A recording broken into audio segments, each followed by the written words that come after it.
And so we'll talk about the barbell back squat. And the reason why I'm going to talk about the barbell back squat is there's a lot of literature on the barbell back squat, and the movement pattern from the hips down is very similar in all squat variations. So what you learn from the back squat, you can extrapolate out to all other squat variations. So things to consider, the setup, and the setup is for the back squat. We all have to imagine we have a squat rack in front of us. So you want to set the barbell the barbell just a little below shoulder width, shoulder height. And what I like to teach is I like to have people put their fingers on the distance markers from the center and then fully extend their arms. That centers your head with the center of the bar, and then you step under. There are two different options for bar placement. You could have the barbell in the high position, which is across the traps, right on top of the supraspinatus, just kind of where the cervical spine and the thoracic spine come together. That's the most common area, and that's what I recommend everyone uses. Some more advanced squatters, Olympic squatters, will lower it further down across the scapula. You've got to have a lot more strength in your shoulders, a lot more rangeability in your shoulders, a lot more stability in your shoulders for that position. What they're gaining is by moving that bar a little further down the spine, it shortens the lever arm. It's closer to the axis of rotation of the hip. And so they can put more weight on the barbell to strengthen their legs more.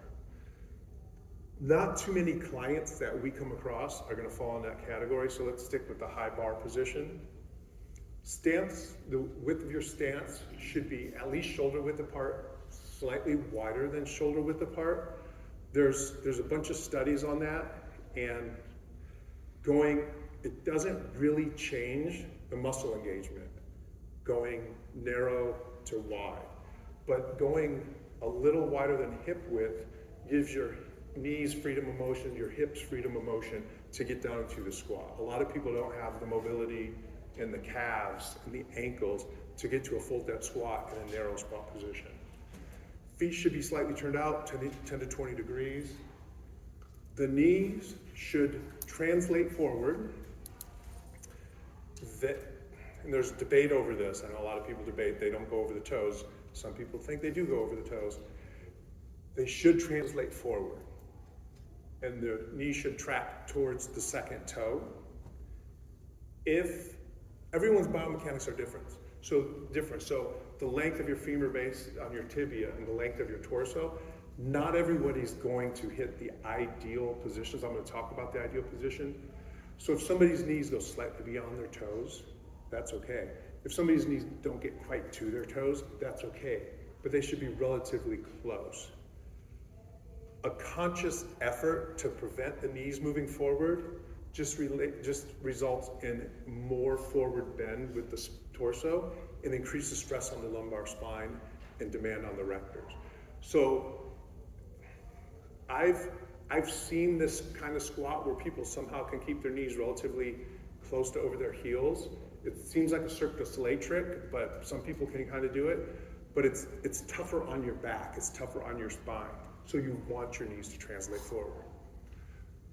The other thing with the knee and trunk angle, ideally, the angle of your tibias and the angle of your spine should be parallel. Again, everybody's biomechanics are different, so pretty close to parallel.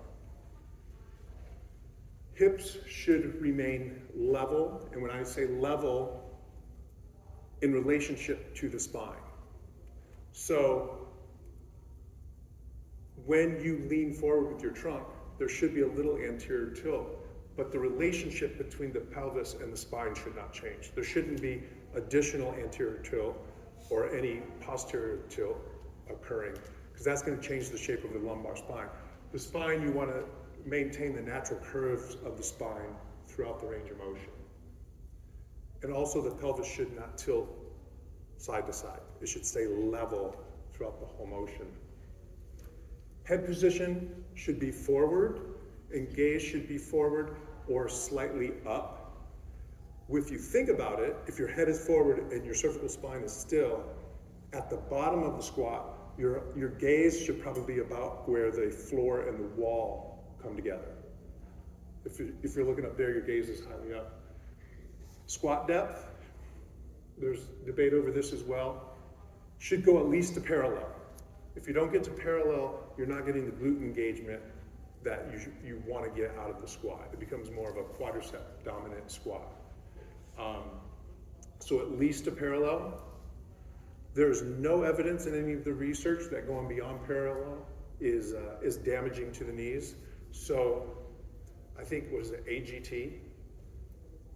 I'm not going to say it, but hips all the way down to the floor to like a primitive squat position is not more dangerous on your knees than stopping at parallel. So if somebody has a need to get that deep in their life and they want that strength to that range of motion, not that we train many of them, but think catchers in baseball. You don't want to stop a catcher in baseball at parallel. They spend their whole life AGT, right? And then tempo, recommended tempo from the descent is a 2-to-1 ratio in seconds. So 2 seconds down, 1 second up, or 3 seconds down to 1 second up. One thing, I see this more with members than I do with trainers working with their clients. You'll see people do this like 1/4 to 1/2 second descent. It's sort of like they get in the squat rack and they step back, and then they just relax all their muscles and they just like gravity pull them down, and then they just decelerate the last like 10% of it. That's a recipe for injury, right? So you want to control that descent and then drive up. And a little note on tempo. That's the recommended 2-to-1, 3-to-1. If somebody's nearing their 1 RM, they're not going to get up in 1 second. Like the load is going to affect tempo. So if they're doing their warm-up sets and they're building towards heavier sets, they can control that 2-to-1 ratio. But if they're doing 4 or sets of 4 or fewer, their tempo is going to be different than that, for sure. So just be aware of that the load has an effect on tempo.